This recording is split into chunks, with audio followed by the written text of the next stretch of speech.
The Cambodian Genocide. The Cambodian Genocide was led by Pol Pot and his Khmer Rouge. From 1975 to 1979, nearly 1.7 million people were killed in the Cambodian Genocide. Cambodia was a part of French Indochina, which later gained freedom from the French in 1953.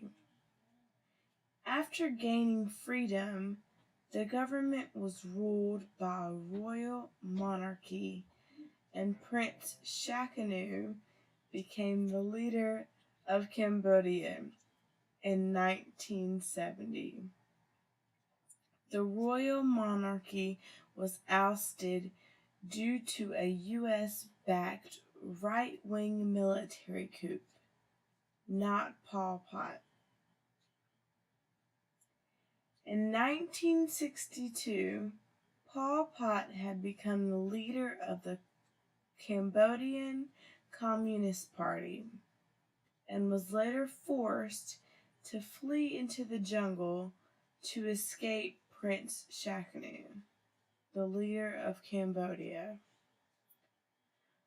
While in the jungle, Pol Pot formed an armed resistance movement known as the Khmer Rouge, also known as Red Cambodian, and waged a war against the prince's government. Pol Pot led the communist Khmer Rouge to take over the capital of Cambodia.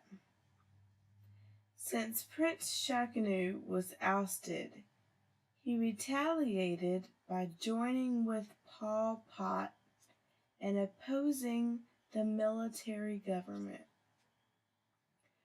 Pol Pot had plans to reconstruct Cambodia and return it to a peasant state. Pol Pot hoped to form an agrarian utopia with a small decentralized government and emphasis on control, ownership, and utilization of the land. Pol Pot wanted to create a rural state with traditional values. During the Vietnam War, the United States invaded Cambodia to expel the North Vietnam troops, but instead drove the troops deeper into Cambodia, where allies were formed with Khmer Rouge. From 1969 to 1973, the United States bombed eastern Cambodia, killing up to 150,000 peasants. Everyone fled to the capital of Cambodia. All events led to an economic and military destabilization and popular support for Pol Pot. By 1975, the Cambodian government was plagued by corruption and incompetence.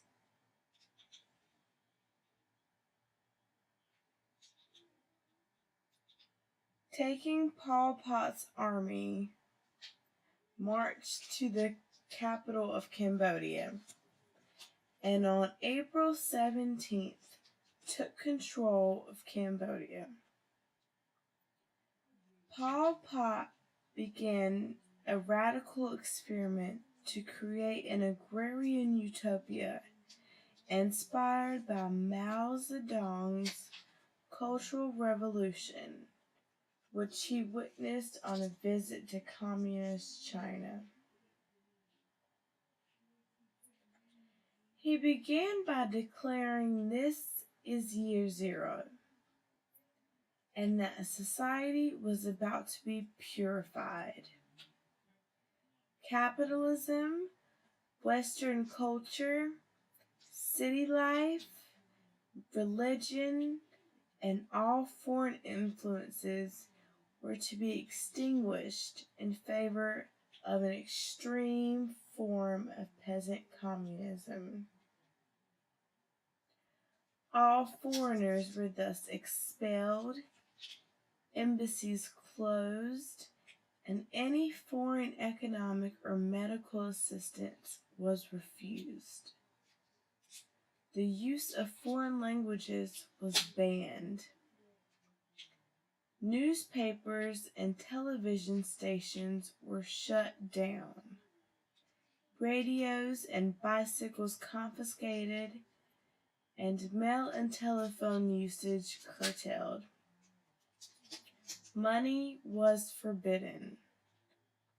All businesses were shuttered, religion banned, education halted, healthcare eliminated, and parental authority revoked. Cambodia was sealed off from the outside world. This began the purification process. Hospitals, universities, and factories were all shut down. Anyone of a different ethnicity was also killed. Military and political leaders of the former regime were killed in the killing fields. Many of the Cambodians that were accustomed to the city life were now forced into slave labor in the killing fields, where they soon began dying from overwork, malnutrition, and disease, and they lived on a diet of 1 tin of rice per person every 2 days.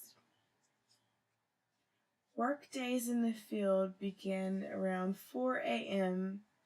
and lasted until 10 p.m., with only 2 rest periods allowed during the 18-hour day.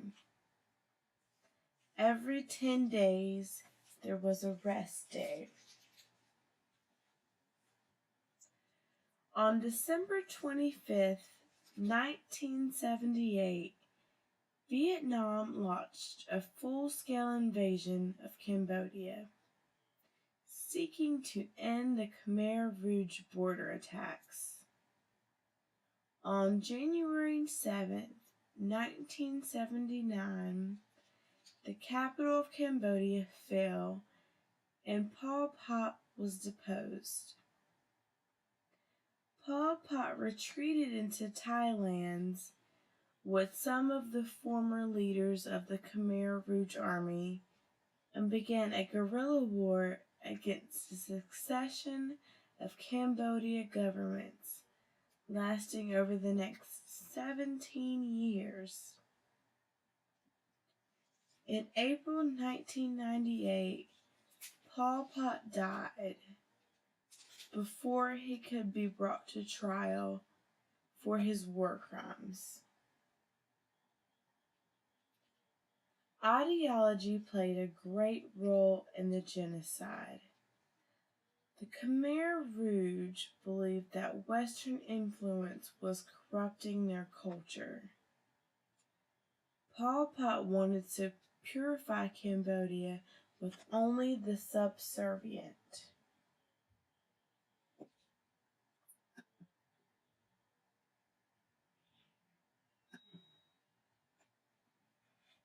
Hedges believed that the Khmer Rouge would have formed an us-them boundary with the peasants.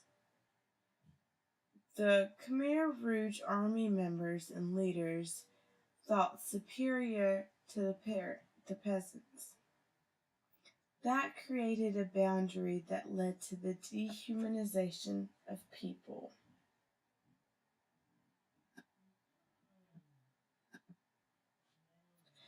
Tilly focused more on politics and society. He would believe that the corrupted government led to the power struggle, which ultimately led to the genocide. The overthrowment of the corrupted government led to the dangerous formation of allies.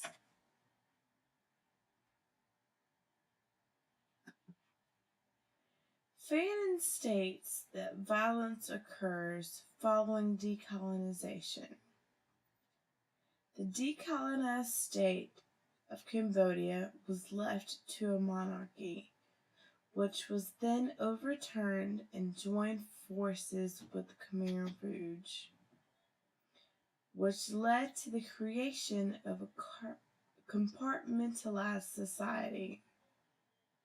The society focused on capitalism, and all capitalism was removed because they wanted to become a peasant state. In conclusion, the corrupt government and the de-establishment of the monarchy led to the invasion of the capital. The Khmer Rouge tried to make a peasant country where everyone worked in the fields. The Khmer Rouge killed off nearly 2 million people,